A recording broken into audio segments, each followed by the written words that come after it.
बिस्मिल्लाहिर्रहमानिर्रहीम। अस्सलाम वालेकुम डियर स्टूडेंट्स, मैं हूं मोहम्मद इरफान और आप देख रहे हैं मेरा YouTube channel the mentor academy. आज की इस वीडियो में हम बात करेंगे असाइनमेंट नंबर 1 की, जो CS201 इंट्रोडक्शन टू प्रोग्रामिंग के हवाले से है। और इस असाइनमेंट के हवाले से मैं आप लोगों को गाइडेंस दूंगा कि आप इस असाइनमेंट को किस तरह से बना सकेंगे, और कोशिश करूँगा कि आपको इसके सारे कॉन्सेप्ट जो हैं वो ईजीली समझ आ जाएं। तो सबसे पहली बात तो ये कि इस वीडियो को पूरा देखिएगा, क्योंकि सिर्फ असाइनमेंट कॉपी करके या मेरे इस कोड को आप लोग रीटाइप करके सेंड करेंगे तो आपके लिए प्रॉब्लम बन जाएगी और आपको 0 मार्क्स मिलेंगे। मेरा बेसिकली मकसद ये है कि मैं आपको ये असाइनमेंट समझा दूँ, ताकि अगर पेपर में आपको इससे रिलेटेड कोई क्वेश्चन आ जाए तो आप उसको आसानी से कर सकें। इस असाइनमेंट को बनाने के लिए आपको dev C++ एक टूल जो है ब्लडशेड का, वो चाहिए है। आप वो इंस्टॉल कर सकते हैं, वो आपके LMS के ऊपर भी मौजूद है। उसका लिंक 2-3 है, उनमें से जो लेटेस्ट वर्जन है वो आप इंस्टॉल कर सकते हैं। इसके साथ इसकी कुछ ऑब्जेक्टिव्स हैं असाइनमेंट्स की, वो मैं यहाँ पे एलेबोरेट कर देता हूँ, थोड़ा सा जनरल से उनको बता देता हूँ। ऑब्जेक्टिव में सबसे पहले आ रही है जी आपकी डेटा टाइप है, ठीक है, कि डेटा टाइप जो है वो क्या चीज़ है, आपको उसका कॉन्सेप्ट होना चाहिए कि जब आप कोई वेरिएबल डिक्लेयर करते हैं तो उस वेरिएबल के लिए आप डेटा टाइप जो है वो सेट करते हैं, ठीक है, कि आपने अपने वेरिएबल की कोई डेटा टाइप सेट करनी है कि आपको किस टाइप का डेटा चाहिए जो आपने उस वेरिएबल के अंदर स्टोर करना है। फॉर एग्जांपल आपके पास इंटीजर टाइप है जिसमें आपके पास शॉर्ट लॉन्ग आ जाते हैं। इस तरह आपके पास फ्लोटिंग पॉइंट होता है जिसमें आपके पास फ्लोट डबल लॉन्ग डबल वगैरह आ जाते हैं, ठीक है। करेक्टर टाइप के लिए करेक्टर का जो डेटा टाइप है वो आ जाती है। तो ये आपको डेटा टाइप्स के कॉन्सेप्ट्स लर्न करने चाहिए। और इसके साथ आपको ये भी करना है कि इनकी जो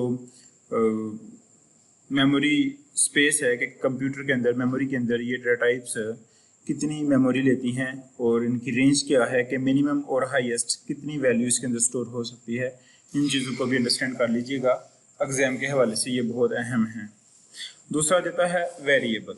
वेरिएबल क्या होते हैं? वेरिएबल बेसिकली आपकी मेमोरी लोकेशंस हैं जिनको आप कुछ नाम दे देते हैं, उसको हम वेरिएबल कहते हैं। वेरिएबल डिक्लेयर करने के कुछ 7-8 रूल्स हैं, वो रूल्स लर्न कीजिएगा, गूगल पे जाके सर्च कीजिएगा, आपको वो रूल्स समझ आ जाएंगे। अगर आपको रूल्स के हवाले से या डेटा टाइप के हवाले से कोई क्वेरी हुई तो आप लाजमी पूछिएगा। दूसरा पॉइंट जो है आपके पास वो आ जाता है अरिथमेटिक एंड लॉजिकल ऑपरेटर्स, ठीक है। आपने इस असाइनमेंट में इनको भी अंडरस्टैंड करना है। अरिथमेटिक ऑपरेटर्स जो हैं वो आपके पास प्लस माइनस डिवीजन मल्टीप्लिकेशंस वगैरह हैं, मॉडुलस है, और इस तरह से लॉजिकल ऑपरेटर में आपके पास 3 तरह के ऑपरेटर्स आते हैं, नॉट, और एंड, ठीक है। वो यहाँ पे आपको उनका कॉन्सेप्ट भी होना चाहिए। इसके बाद एक्सप्रेशन सॉल्विंग, यानी आप कोई एक्सप्रेशन है, मैथमेटिकल एक्सप्रेशन है जिसमें plus minus division multiplication modulus या फिर लॉजिकल ऑपरेटर्स हैं, तो आप उसको किस तरह से सॉल्व करेंगे आपको वो समझ होनी चाहिए। इसके साथ ही नेक्स्ट आपके पास आ जाएगा इफ एल्स स्टेटमेंट का कॉन्सेप्ट, ठीक है। आप इफ एल्स स्टेटमेंट के हवाले से भी लर्न करेंगे, और रेपिटेशन स्ट्रक्चर जो है वो भी, जिसमें लूप्स आ जाते हैं जैसे कि फॉर लूप है, वाइल लूप है, डू वाइल लूप है, तो ये आपने अंडरस्टैंड करने हैं। लास्टली असाइनमेंट के हवाले से कुछ इंस्ट्रक्शंस हैं जिसमें उन्होंने बताया है कि आपकी फ़ाइल जो है .cpp के नाम से सेव हो, यानी आपने सोर्स फाइल जो है वो सबमिट करनी है। आप अपने असाइनमेंट का कोड जो है वो वर्ड की फाइल में PDF या इमेज बना के अपलोड नहीं करेंगे, वरना आपको 0 मार्क्स मिलेंगे, ठीक है। इसके बाद ये असाइनमेंट आपकी जो है ये बेसिकली लेक्चर नंबर 1 से लेकर लेक्चर नंबर 6 तक है, तो उस कॉन्सेप्ट को आपने देखना है। अब आते हैं कि असाइनमेंट की रिक्वायरमेंट क्या है। तो असाइनमेंट की रिक्वायरमेंट्स कुछ यूँ दी हुई हैं कि आपने एक C++ का प्रोग्राम लिखना है, और इस प्रोग्राम के अंदर आपने सबसे पहले अपना नाम और अपना वर्ष यूनिवर्सिटी का जो ID है वो प्रिंट करवाना है, ठीक है।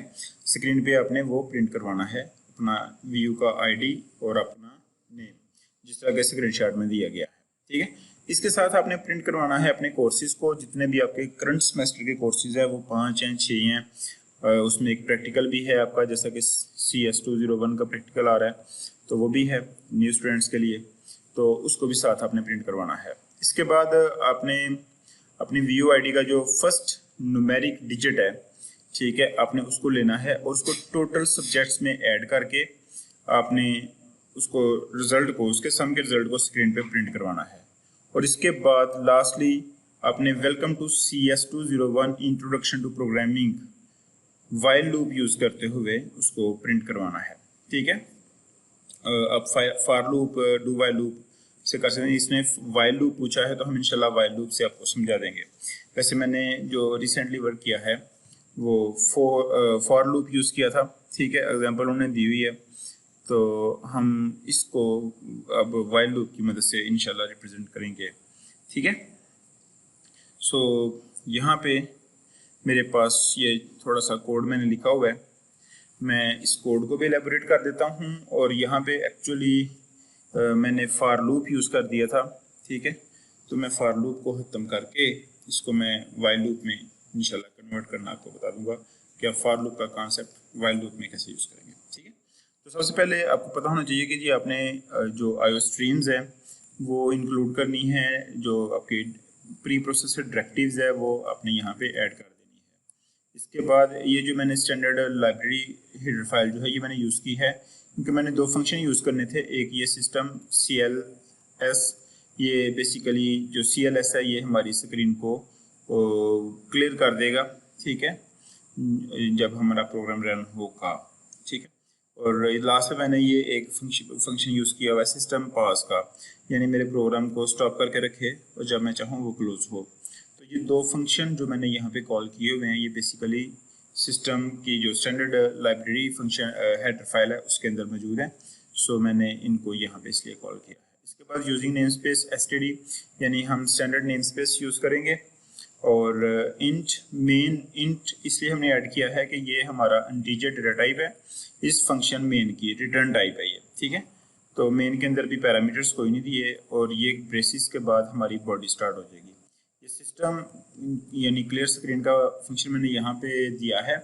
आप चाहें तो इसको ना यूज़ करें, आप चाहें तो यूज़ कर सकते हैं, ये आपकी मर्जी है, ठीक है। इसके बाद यहाँ पे हमने पहले सी आउट में अपना नाम प्रेजेंट किया है, माय नेम इज, ठीक है, और सी आउट माय VUID, मैंने यहाँ पे VUID एक इमेजिनरी C2 और ऑनवर्ड इसको ले लिया है, ठीक है। इसके बाद नीचे आते हैं तो कोर्स, यहाँ पे मैंने ये प्रिंट की है line courses listed in the current semester, ठीक है, यानी करंट सेमेस्टर में जो कोर्सेज हैं वो आ जाएंगे। और हर एक को मैं एंड L से क्लोज कर रहा हूँ लाइन को, ताकि नई लाइन जो है वो मेरी हर अगली लाइन न्यू लाइन में प्रिंट हो, ठीक है। इसके बाद यहाँ पे मैंने एक वेरिएबल लिया है int I is equal to 1, ये मेरा काउंटर वेरिएबल होगा जो मेरे सब्जेक्ट्स को काउंट करेगा, ठीक है। वैसे तो आपके पास, आपको पता है कि आपके पास 6 सब्जेक्ट हैं, 7 सब्जेक्ट हैं, तो मैंने यहाँ पे इसको इसलिए यूज़ किया है कि ये काउंट करेगा हमारे सब्जेक्ट्स को कि कितने सब्जेक्ट्स हम प्रिंट करवा रहे हैं, ठीक है। तो जैसे मैंने यहाँ पे I इज इक्वल टू 1, आई को 1 से इनिशियलाइज कर दिया कि मेरा पहला सब्जेक्ट जो है वो let's say introduction to programming है, तो मैंने I यहाँ पे लिखा जो 1 लिखा हुआ है, बेसिकली आपकी असाइनमेंट में जो 1 लिखा हुआ है, ठीक है। मसलन यहाँ पे ये 1 लिखा हुआ है इस जगह पे 1 डॉट इंट्रोडक्शन टू प्रोग्रामिंग, ठीक है। तो ये जो 1 है ये मैं यहाँ पे इधर ये वाला ले रहा हूँ, ठीक है, I, यानी इसकी जगह 1 प्रिंट होगा और dot introduction to programming as it is आगे आ जाएगा, एंड L। इसके बाद मैंने यहाँ पे I के अंदर प्लस प्लस किया, यानी I के अंदर 1 का इंक्रीमेंट कर दिया और अगली स्टेटमेंट मैंने I को दोबारा प्रिंट करवा के अगले सब्जेक्ट का नाम लिख दिया। इस तरह फिर मैंने इसमें इंक्रीमेंट किया और फिर मैंने I को प्रिंट करवा के उसके अंदर अगले सब्जेक्ट का नाम लिख दिया। फिर मैंने इंक्रीमेंट करवाया और उसके बाद मैंने फिर अगला सब्जेक्ट यहाँ पे प्रिंट करवा दिया, ठीक है। अब यहाँ पे देखें कि मैंने 4 दफ़ा I के अंदर वैल्यू को, एक मैंने 1 दी थी, उसके बाद एक इंक्रीमेंट हुआ तो 2 हो गई, फिर 3 हो गई और फिर 4। इट मीन्स कि मैंने 4 सब्जेक्ट्स को प्रिंट करवाया और 4 I के अंदर वैल्यू जो है वो आ जाएगी, ठीक है। इसके बाद मैंने एक दूसरा वेरिएबल लिया है जिसको मैंने फर्स्ट आईडी डिजिट के नाम से FIDD, और मैं यहाँ पे आपको बता रहा हूँ कि मेरा फर्स्ट डिजिट जो है वो 2 है और वो मैंने यहाँ पे प्रिंट कर दिया है। ठीक है। और यहाँ पे हमारे पास सी आउट में आ रहा है टोटल नंबर ऑफ कोर्सेज, और वो मैंने जो आई की करंट वैल्यू होगी इस जगह पे, ठीक है, ये वाली, यही मैंने यहाँ पे प्रिंट करवा दी, तो 4, और मैंने फर्स्ट डिजिट प्रिंट करवा दिया यहाँ पे FIDD, और दोनों को सम किया मैंने यहाँ पे सम के वेरिएबल के अंदर, sum is equal to i plus FIDD, तो ये जितने भी वैल्यू होगी वो इसके अंदर सम में चली जाएगी। फिर मैंने टोटल सम जो है वो मैंने यहाँ पे प्रिंट करवा दिया, और अब यहाँ पे हमारी बात शुरू होती है फॉर लूप की। तो मैं फॉर लूप को कमेंट कर देता हूँ, ठीक है, क्योंकि हमें फॉर लूप नहीं चाहिए, हमने वाइल लूप लगाना है। ठीक है। तो मैंने एक इंटीजर वेरिएबल लिया कि जो इनिशियलाइज किया 0 के साथ। तो अब यहाँ पे क्या करूँगा, मैं इसको मैं इनिशियलाइज अब 1 से कर दूंगा, क्योंकि वाइल लूप जो है वो 1 से स्टार्ट करना है हमने।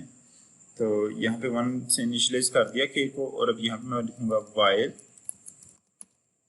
और इसके अंदर मैं लिखूंगा के लेस देन और इक्वल टू सम, यानी जो हमारा सम वेरिएबल था total number of subjects plus VUID का जो फर्स्ट कैरेक्टर था, लेटर था, डिजिट सॉरी, वो वो सम में आया था, तो वो यहाँ पे, और यहाँ मैं लिख दूंगा अब सी आउट दूंगा, और इसमें मैं के को प्रिंट करूंगा, और के के साथ क्योंकि वो दिया हुआ है कोलन, ठीक है, तो डबल कोट्स के अंदर कोलन लगा के स्पेस, और जो स्टेटमेंट थी हमारी, जैसे कि welcome to CS201 dash introduction to programming, ये 10 टाइम्स प्रिंट करवानी है, तो इसलिए यहाँ पे बल्कि वो सम जितनी वैल्यू सम के अंदर होगी उतनी दफ़ा प्रिंट होगी। ठीक है। तो यहाँ पे मैं इसको एंड L कर देता हूँ। ठीक है। और बिल्कुल इसके नीचे आके मैं के अंदर इंक्रीमेंट कर दूंगा। ठीक है। दैट्स इट, और सेमीकोलन दे दिया इसको कंपाइल करने के लिए जी। अब मैं इसको यहाँ से एग्जीक्यूट में जाके इसको मैं पहले कंपाइल करूँगा, और इसके बाद मैं इसको यहाँ से रन कर देता हूँ, ये F10 से भेजिए। सो ये देखें जी, आपके पास यहाँ पे ये प्रिंट हो गया, आपका नाम और करंट सेमेस्टर वगैरह एक्सेट्रा सारी इन्फॉर्मेशन जो है वो यहाँ पे प्रिंट हो गई है। आप इसको यूज़ कर सकते हैं। ठीक है। एक और चीज़ जो थी वो ये थी कि आपके नाम और VUID के बाद एक स्पेस आनी है, जो कि यहाँ पे स्पेस नहीं आई, तो वो स्पेस मैं आपको बताता हूँ कि जी आप यहाँ पे ये जो कोर्सेज करना, इससे पहले आप \n यूज़ कर सकते हैं। ठीक है। और दोबारा से इसको मैं रन करता हूँ, और सॉरी कंपाइल करना था पहले, एग्जीक्यूट कंपाइल एंड रन। ठीक है। तो ये आ गया आपके पास। मेरी वीडियो को देखने का बहुत शुक्रिया। हमारे चैनल को सब्सक्राइब कर दीजिएगा अगर आप हमारे चैनल पे नए हैं, और असाइनमेंट के हवाले से अगर कोई भी क्वेरी हुई तो वो कमेंट सेक्शन में लाजमी पूछेगा। Thank you for watching. अल्लाह हाफिज़।